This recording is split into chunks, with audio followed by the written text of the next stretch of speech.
So today we are going to talk about the floods. So flood generally is considered by most of the people as a hazard, but it is not basically hazard because if it was hazard, then most of the big civilization like Indus Valley civilization or Mesopotamia may not have developed in the floodplain. So flood actually is a natural phenomena, but because of the fact that we go and get ourselves settled in the floodplain area, that's why we consider it as a hazard. So generally most of the people think that the flood is takes place because of a heavy rainfall, but there are a lot of other factors also which has been responsible for the flood like situation.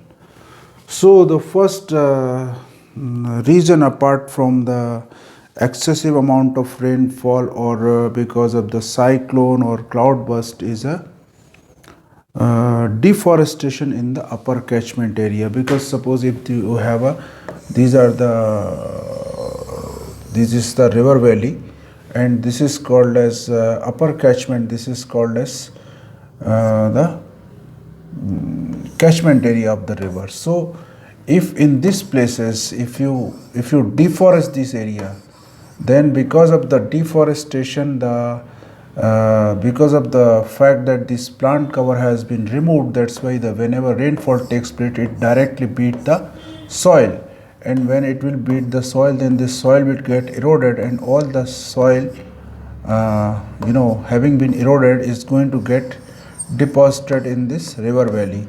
So once this silt will get deposited in the river valley, the capacity of the river to hold the water is going to get reduced, and that's why this water will spill over to the adjacent area. So that's why in the deforestation in the upper catchment area can lead to the flood like situation. Then there is another reason like urbanization, concretization in urban area also can lead to the flood like situation, because whenever suppose if these are the urban areas, and if you construct the road, and then the rainfall actually taking place in this area doesn't get actually seeps down, so it will start flowing in the form of surface runoff. And if any river is flowing in this area, then immediately this water finds way into this river, and this river is going to get flooded. So the concretization can also be the another reason for the flooding. Then the landslide also can lead to the formation of flood. Suppose if you have this river is flowing in this valley, and if because of the landslide in the area, all the debris is going to get deposited in this area, so that's why this will block the river.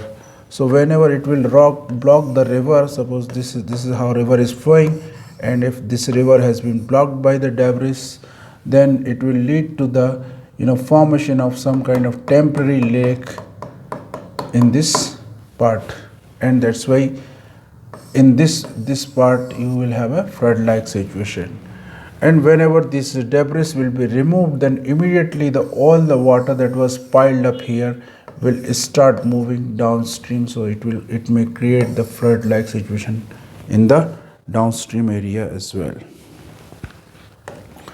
Then you have another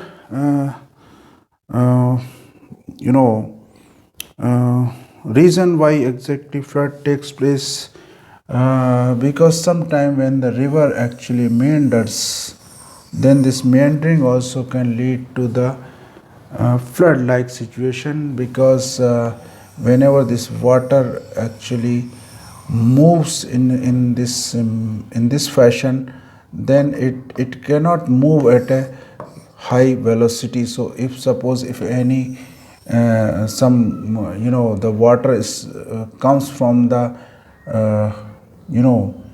head of the river, then it will move in a very sluggish manner, and that's why this area can experience some kind of flood like situation.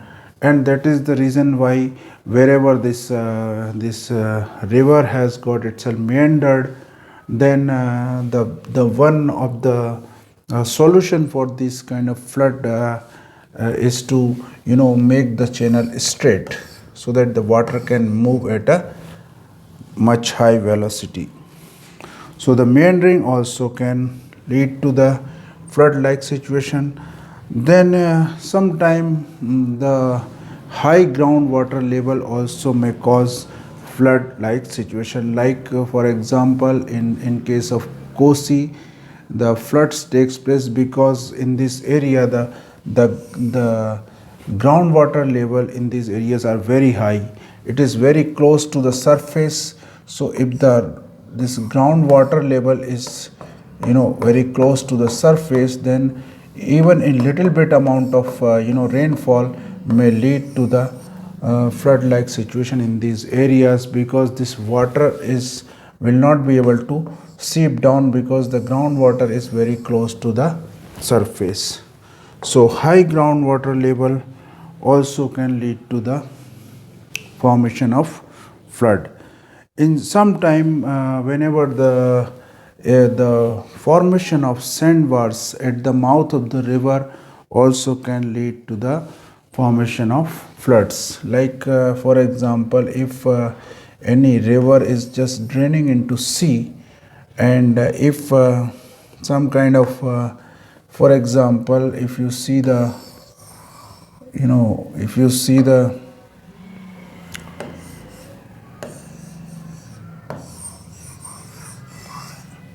Narmada river,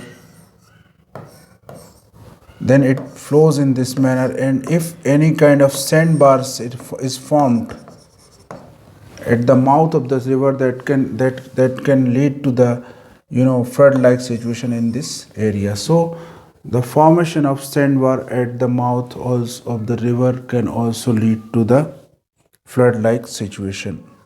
So there are many reasons actually why the floods takes place.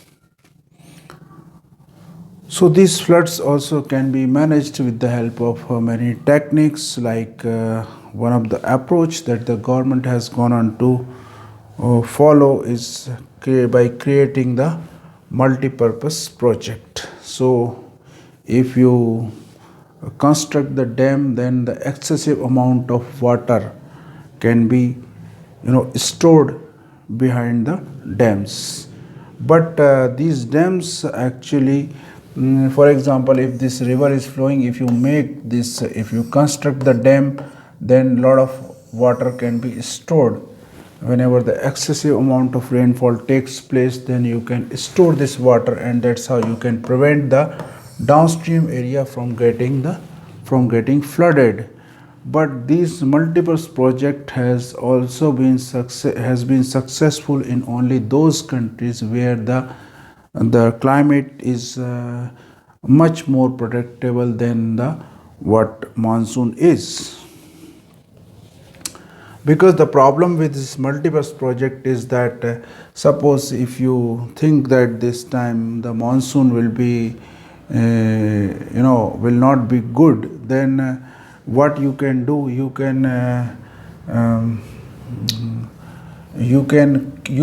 will keep these dams full, because you think that because the rainfall will be less, that's why we will require some amount of water for irrigation. So if you will keep it full, and if suddenly the rainfall start taking place, heavy rainfall, then you will have to release this water immediately, otherwise the dam will get burst.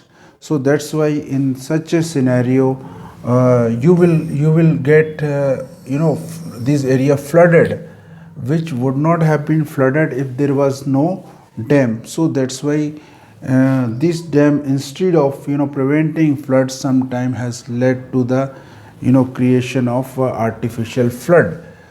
On the contrary, suppose if you think that this time the monsoon will be very good, then you allow this water to you will keep this dam empty because you think that the amount of rainfall will be very high this year. So that's why you will keep this reservoir empty.